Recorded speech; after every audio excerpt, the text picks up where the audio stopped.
আমার মেয়েটাকে সুস্থ জীবনে ফিরিয়ে দাও। আমি বাবার সব অপরাধ ক্ষমা করে দেবো দিদি, আবার আবার ওকে নিয়ে সংসার করব। দূর, উনি কিছুই করতে পারবেন না। উনি ওনার বাবা এবং ভাইয়ের টিকিটাও ছুতে পারবেন না, সে ক্ষমতাই ওনার নেই। এই চুপ করুন তো, বড্ড বাজে কথা বলেন। কতটুকু চেনেন দামিনী মুখার্জিকে? আমার ক্ষমতার হাত কতটা লম্বা আপনার জানা নেই রক্তিম বাবু। আমি পারি না এমন কাজ কিন্তু নেই। তাহলে এবার লম্বা হাতের কেরামতিটা করে দেখান। আমার এই বোনটার জন্য একটু চিন্তা ভাবনা করুন। আপনি না শিক্ষিতা, বুদ্ধিমতী, বিচক্ষণ, 10 বছর ধরে মুখার্জি ইন্ডাস্ট্রিজের ব্যবসায় লাভ নিয়ে আসছেন। আমাকে মৃত স্বামী সাজিয়ে কিস্তি মাত করতে চলেছেন। এবার ওই দেখো কিরকম তীর্থের কাকের মতো তাকিয়ে আছে। মুখার্জি পরিবারের সমস্ত সম্পত্তি ভোগ করবেন বলে তীর্থের কাকের মতো অপেক্ষা করে আছেন। এবারে আমার বোনটার জন্য কিছু করে দেখান, তবেই না বুঝবো আপনার ক্ষমতার দৌড় কত। ফিরিয়ে দাও দিদি, ফিরিয়ে দাও বাবাইকে আমার জীবনে ফিরিয়ে দাও। বিশ্বাস করো, আমি আমার নিজের জীবনের থেকে বেশি বাবাইকে ভালোবাসি।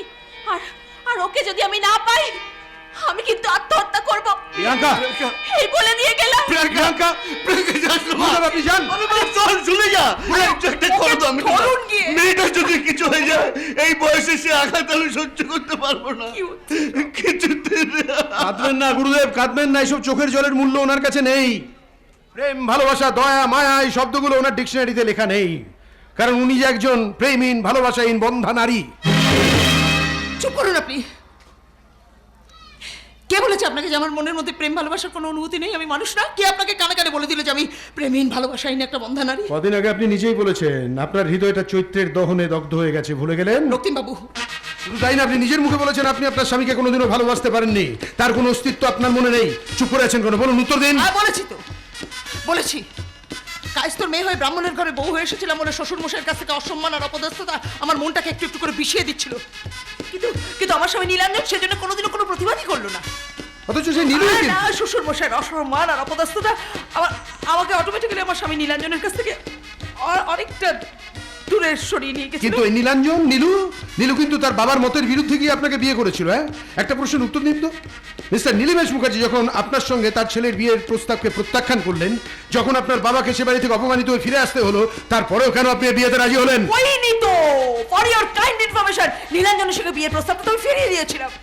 কি করবো বলুন তো, কি করবো? আমার বাবা দেবাংশু বিশ্বাস জোর করে আমার মনের বিরুদ্ধে গিয়ে, মতের বিরুদ্ধে গিয়ে আমাকে এই বিয়েটা করতে বাধ্য করলো। না না না, এত অপমানের পরেও কেন আপনার বাবা আপনাকে মুখার্জি বাড়িতে বউ করে পাঠালেন? কোন উদ্দেশ্যে সেটা জানতে পারি? উদ্দেশ্য একটাই, নীলিমেশ মুখার্জি সম্পত্তি গ্রাস করে তার অপমানের প্রতিশোধ নেওয়া।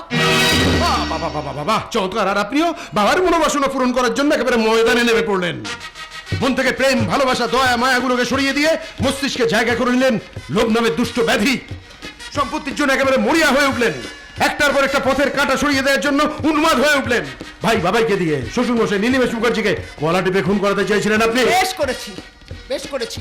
আগের বার সাকসেস হইনি, আবার যদি সুযোগ পাই আবার ওকে মেরে দেওয়ার চেষ্টা করব। কি বলছেন আপনি? কেন করবো না বলুন তো? অসম্মান, অপদস্থতা, অবহেলা আমাকে একটু একটু করে একটা মনুষ্যত্বহীন অমানুষ বানিয়ে দিয়েছিল। বোঝেন যন্ত্রণাটা, বোঝেন? তাই একটাই অবলম্বনকে সম্বল করে বাঁচতে চেয়েছিলাম। ইনফ্যাক্ট এখনো তাই চাই। টাকা টাকা টাকা, টাকার পাহাড়ে বসে আমি সুখের হাসি হাসতে চাই। প্রাচুর্যকে অবলম্বন করে আমি আমার জীবনটাকে এনজয় করতে চাইছি। কেন বুঝতে পারছেন না?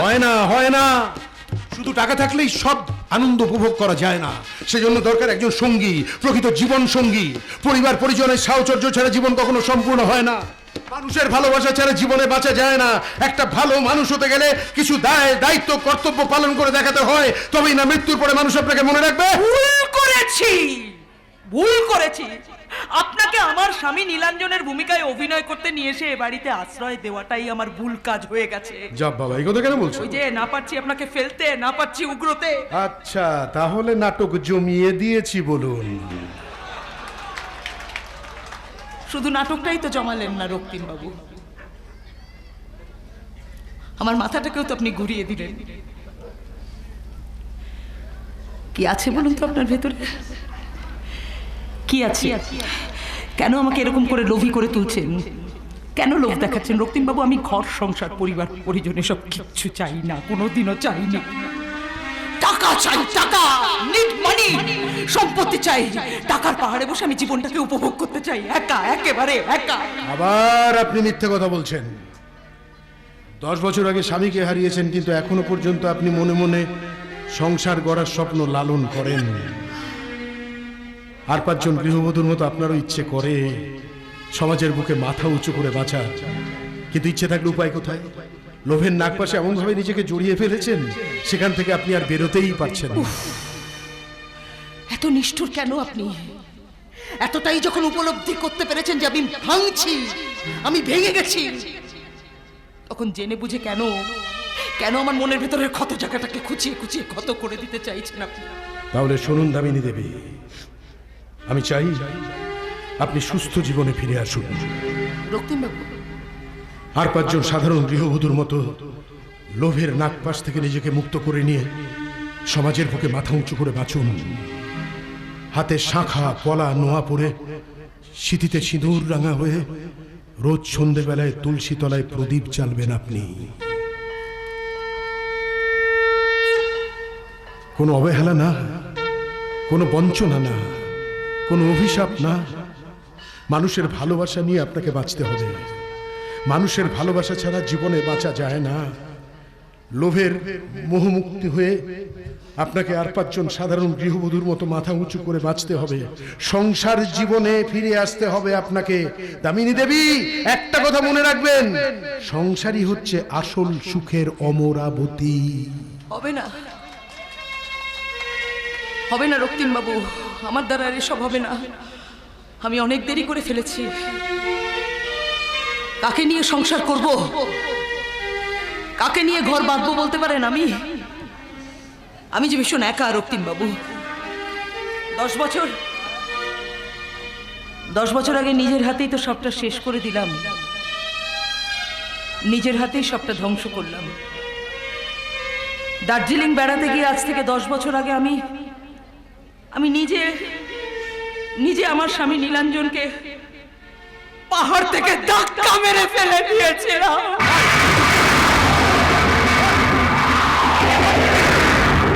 নীলু বেঁচে নেই, মারা গেছে। আমি নিজে তাকে মেরে ফেলেছি।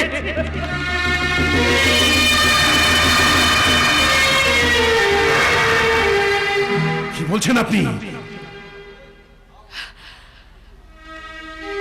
দার্জিলিং বেড়াতে গিয়ে মাথাটা খারাপ হয়ে গেল। কি ঘটে গেল, কি ঘটিয়ে ফেললাম। সেদিনকেও পাহাড়ের পাশে দাঁড়িয়ে আমরা দুজন জীবন নিয়ে আলোচনা করছিলাম, জানেন।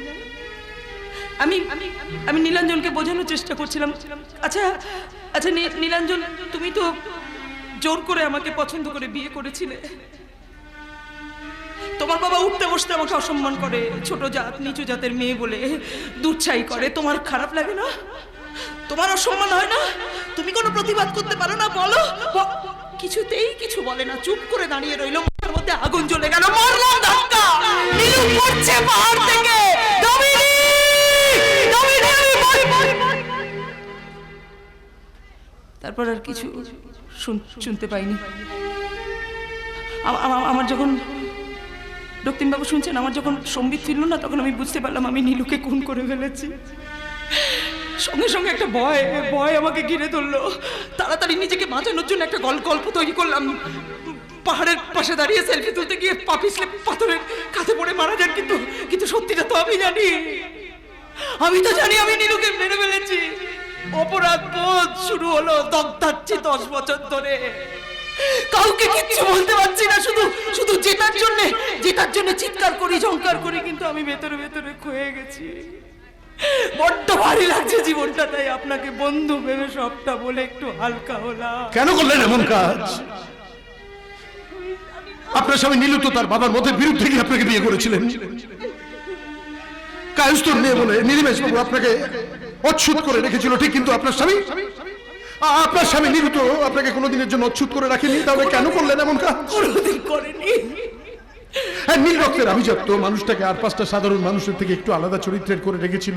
মানুষটার কাছে একজন পুরুষ মানুষের মূল্য ছিল সবচেয়ে বেশি, কোনো মহিলার না। কিন্তু সেটা তো তাদের বংশের ধারা।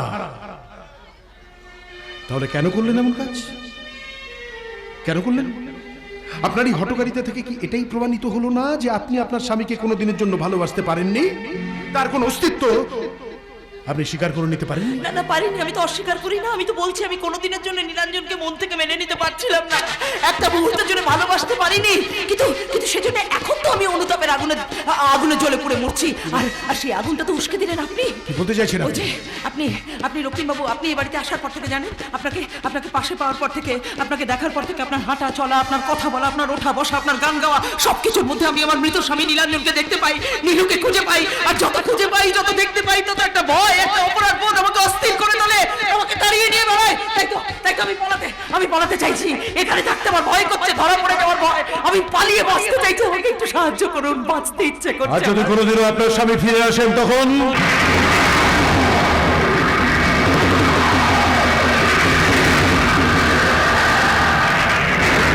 বলুন, যদি আপনার স্বামী কোনোদিনও ফিরে আসে তখন, যদি এমন হয় আজ থেকে 10 বছর আগে আপনি যাকে পাহাড় থেকে ধাক্কা দিয়ে ফেলে দিয়েছিলেন, আপনার স্বামী সে নীলুবাবু, তিনি মারা যাননি, তিনি বেঁচে আছেন এবং ফিরে এসেছেন, তখন বলুন তখন কি হবে?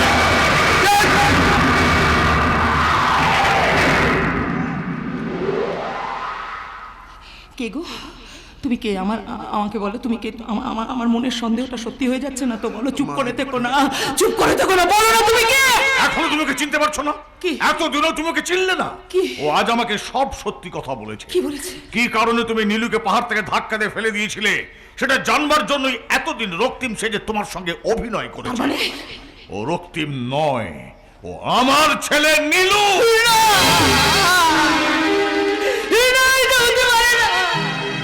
এটা মিথ্যে। নীলু বেঁচে থাকতে পারে না। আমি নিজে তাকে মেরেছি, আমি নিজে তাকে পাহাড় থেকে ধাক্কা মেরেছি।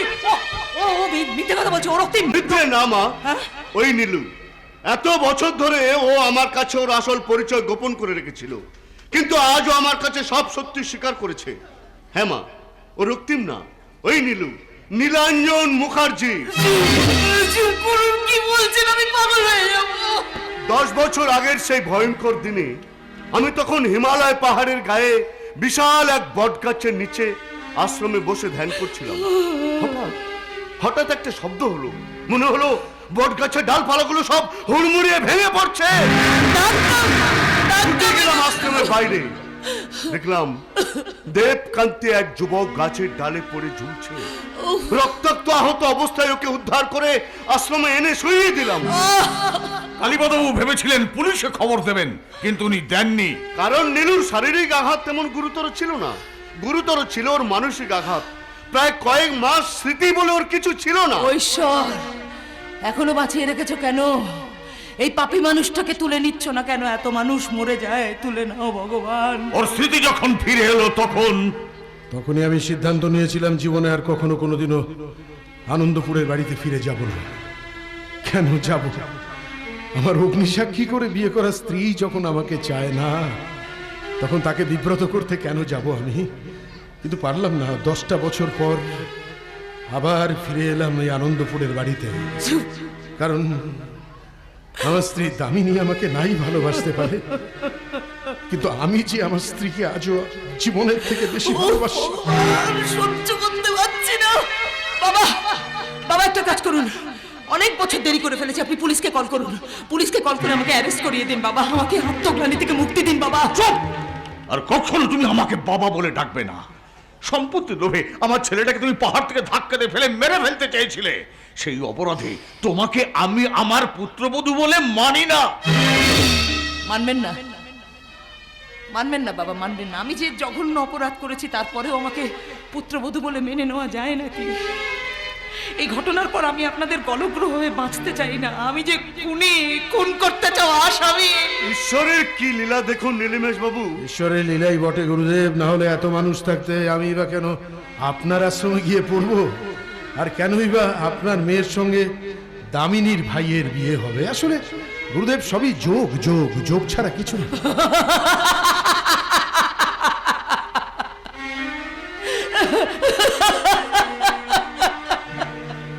চক্রবত পরিবর্তন্তে পৃথুয়া, গীতায় লেখা আছে এ জন্মের পাপের ফল এ জন্মেই শোধ করে দিয়ে যেতে হয় দামিনী মুখার্জি। তুমি এভাবে হাসছো কেন? কেন হাসবে না? আজ আজ ওনার কত আনন্দের দিন, 10 বছর পর আপনি ফিরে এসেছেন বলে কথা। কি বলতে চাইছিস তুই? আমি বলতে চাইছি যে এতক্ষণ আড়ালে দাঁড়িয়ে আমি সব কথা শুনেছি। আপনি রক্তিম না, আপনি নীলাঞ্জন মুখার্জি, মানে আমাদের নীলুদা।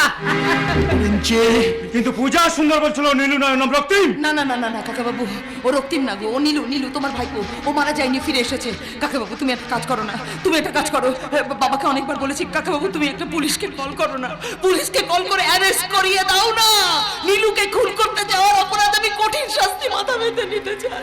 তুমি কি বলছো বৌদি? তুমি তো বলেছিলে সেলফি তুলতে গিয়ে নীলুদা পা পিছলে পাহাড় থেকে পড়ে মারা যায়। মিথ্যে কথা বলেছিলাম সুন্দর, মিথ্যে কথা বলেছিলাম। তোদের দাদা মারা যায়নি রে, আমি ওকে পাহাড় থেকে ধাক্কা মেরে ফেলে দিয়েছিলাম। বলবি না, বলবি না। বৌদি বলে ডাকিস না, ও ডাক শোনার যোগ্যতা আমার নেই।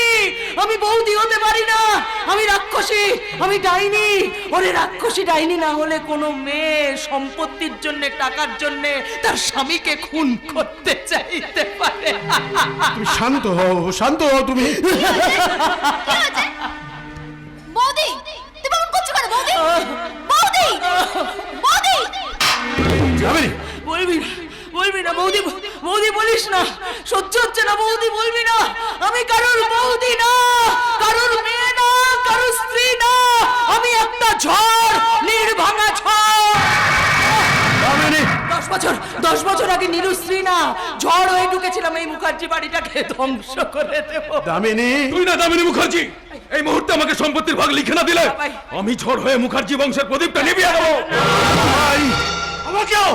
আমাকেও আমার ভাগটা এক্ষুনি বুঝে দিতে হবে, নইলে এই রিভলভারের গুলিতে তোমাদের প্রত্যেকের জীবন আমি যৌবনিকা জানবো। পারেন না, তার আগে আমি আপনাকে আর আপনার ছেলে বাবাই বিশ্বাসকে মামার বাড়ি বেড়াতে নিয়ে যাবো। একটু অফিসার আপনি। আমি শোনুন নীলু বাবু, এতদিন ধরে আমি অনেক পাপ করেছি, তাই আজ এই দেবাংশু বিশ্বাস আর বাবাই বিশ্বাসকে অ্যারেস্ট করে পাপের প্রায়শ্চিত্ত করতে চাই। অফিসার লিসেন টু মি, আমাকে অ্যারেস্ট করুন, অ্যারেস্ট করে লকআপে নিয়ে চলুন, তাড়াতাড়ি তাড়াতাড়ি। আপনাকে কেন নিয়ে যাবো দামিনী দেবী? কারণ 10 বছর আগে ও আমার ছেলেকে পাহাড় থেকে ধাক্কা দিয়ে ফেলে মেরে ফেলতে চেয়েছিল। ওই দামিনী মুখার্জি একজন খুন করতে যাওয়া আসামি। ওকে নিয়ে গিয়ে লকআপে ঢুকিয়ে দিন অফিসার। হ্যাঁ অফিসার, ওই জন্য কখনো জেল চুরি ছাড়া না, সেই ব্যবস্থা করবেন। ছি ছি, আমি ভাবতে পারছি না বৌদি, তুমি এতটা খারাপ।